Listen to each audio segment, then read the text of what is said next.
ternyata ketika dilakukan penelitian menggunakan geolistrik dan pengeboran, itu tanah urukan di bawah candi-candi Prambanan itu sampai kedalaman 14 meter. Ya. Candi Prambanan dibuat oleh nenek moyang kita tahun 800, sekitar 800 Masehi.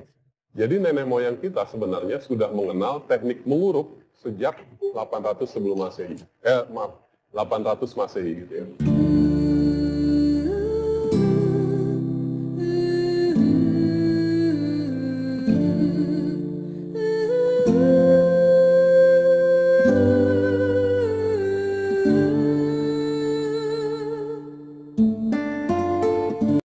Pertanyaan muncul, benarkah ada teknik konstruksi yang digunakan dengan cara menimbun tanah, gitu ya? Jadi permukaan tanah itu kemudian ditimbun. Nah, berdasarkan studi literatur yang kita cari, gitu ya, berdasarkan literatur yang kita cari, ternyata Candi Prambanan itu dibuat ya berdasarkan hasil geolistrik, georadar yang dilakukan di sana. Kadar diketahui ketika Candi Prambanan ditemukan, dia sebenarnya runtuhan bangunan. Runtuhan bangunan yang kemudian dipugar, dirapikan jadi bagus.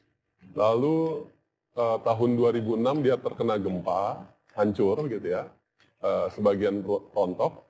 Lalu ketika ingin dipugar lagi, dirapikan lagi, diperiksa tanahnya di bawah ya dengan geolistrik dan pengeboran.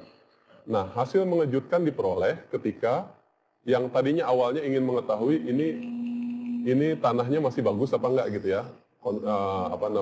Di bawah masih cukup kuat atau tidak untuk menopang candi gitu ya. Ternyata ketika dilakukan penelitian menggunakan geolistrik dan pengeboran, itu tanah urukan di bawah candi-candi Prambanan itu sampai kedalaman 14 meter. Ya. Candi Prambanan dibuat oleh nenek moyang kita tahun 800, sekitar 800 Masehi. Jadi nenek moyang kita sebenarnya sudah mengenal teknik menguruk sejak 800 sebelum Masehi. 800 Masehi gitu ya. Oleh karena itu sebenarnya teknik ini suatu yang sudah dikenal gitu ya. Lalu ketika kita melakukan studi literatur di Candi Borobudur ternyata juga bukit alami yang kemudian diuruk, ya, ditinggikan, ada yang sampai 4 meter, ada yang sampai 8 meter, baru kemudian disusun batu-batuan di atasnya. Jadi Candi Borobudur bisa menjadi salah satu acuan gitu ya, ketika mencoba menginterpretasikan situs Gunung Padang. Berdasarkan hasil survei dan beberapa titik ekskavasi, ya, bangunan yang berusia 500 sebelum Masehi dengan luas sekitar 10-15 hektar ini ternyata tidak hanya memiliki satu tangga naik, gitu ya. Tangga naik yang di utara sudah lama diketahui sejak 1914. Nah, tapi berdasarkan riset di tahun 2012 ini, tim terpadu riset mandiri memperlihatkan bahwa ada struktur tangga di barat dan ada struktur tangga di timur. Nah, yang menarik adalah seperti halnya struktur tangga di utara yang sudah lama diketahui oleh masyarakat atau peneliti, itu di ujung tangga itu ada mata air. Nah, demikian pula halnya yang terdapat di barat dan di timur. Ya, jadi ada konstruksi tangga yang mengarah ke mata air, ya, masing-masing di barat dan di timur. Ini contoh dari hasil bor ya. Jadi kalau dia hanya diameternya hanya 5 cm ya. Nah, ternyata begitu kita ngebor ke dalam ini hampir 20 meter ya. Tetapi sengaja kita pilihkan yang tidak ada batu-batunya. Ya, jadi dia tidak merusak situs di pengeboran ini. Nah, yang menarik adalah ternyata batu-batu kolumnar join itu masih banyak ditemukan di bawah. Ya. Dan posisinya bukan berdiri begini, tapi dia posisinya rebah. Jadi kalau kita bicara prasejarah ya, itu sebenarnya belum ada batas negara ya. Dan hampir semua orang selalu mencari asal-usul dirinya ya, asal-usul nenek moyangnya ada di mana. Begitu kita menyampaikan hasil riset yang menunjukkan bahwa ini adalah situs yang sangat tua, Jadi masyarakat di luar negeri juga bangga sebenarnya ya, karena mereka jadi ikut tahu bahwa leluhur mereka ya, nenek moyang mereka juga seperti apa gitu ya. Jadi mari kita lihat situs Gunung Padang ini bukan hanya kebanggaan Indonesia gitu ya, tetapi juga kebanggaan umat manusia ya, umat manusia yang bisa ada di berbagai negara. Peninggalan atau situs Gunung Padang itu sendiri sebenarnya merupakan harta karun yang sangat luar biasa. Kenapa demikian? Karena ternyata situs ini bisa dikatakan situs tertua ya, situs prasejarah tertua di dunia.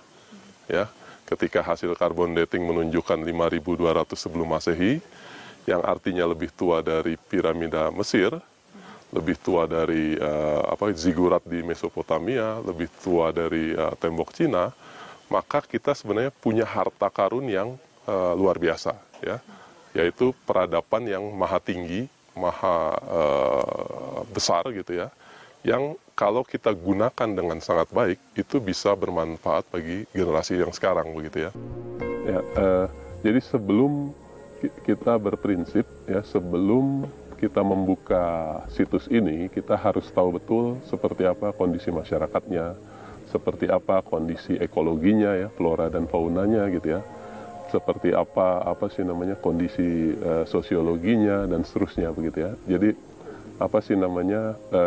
diharapkan misalnya seperti ini, kita ingin tahu kalau ada tanaman khas atau tidak di sini gitu ya, atau ada satwa langka atau tidak di sini gitu. Dan ternyata melalui kajian tim bioekologi dari IPB itu bisa dikatakan tidak ada yang khas di sini gitu ya. Ini pernah digunakan oleh masyarakat untuk berladang. Jadi ini bukan hutan primer begitu ya, bukan juga hutan lindung bukan ya, tetapi memang tidak ada yang khas di sini sehingga kalau kita buka tidak bermasalah secara ekosistem begitu.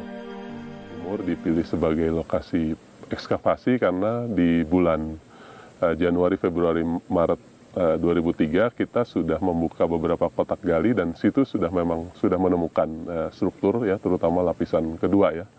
Dan di sisi timur ini menarik ya, kalau kita perhatikan di sebelah sana itu kelihatan ini sebenarnya lapisan pertama nih ya. Ini yang kita sebut sebagai terasering, lapisan pertama ya. Ini memanjang terus ke arah tenggara, terus kemudian ke arah utara ada juga begitu ya. Jadi dia mengelilingi. Terus selain itu kalau kita ekskavasi ke dalam itu nanti kita akan menemukan lapisan 2 ya. Nah, tapi ini masih terus ke dalam, itu nanti akan ada yang namanya lapisan 2. Artinya sisi timur cukup bagus untuk mewakili situs ini begitu ya, di mana lapisan 1 dan lapisan 2 itu mudah ditemui begitu ya, mudah ditemukan gitu.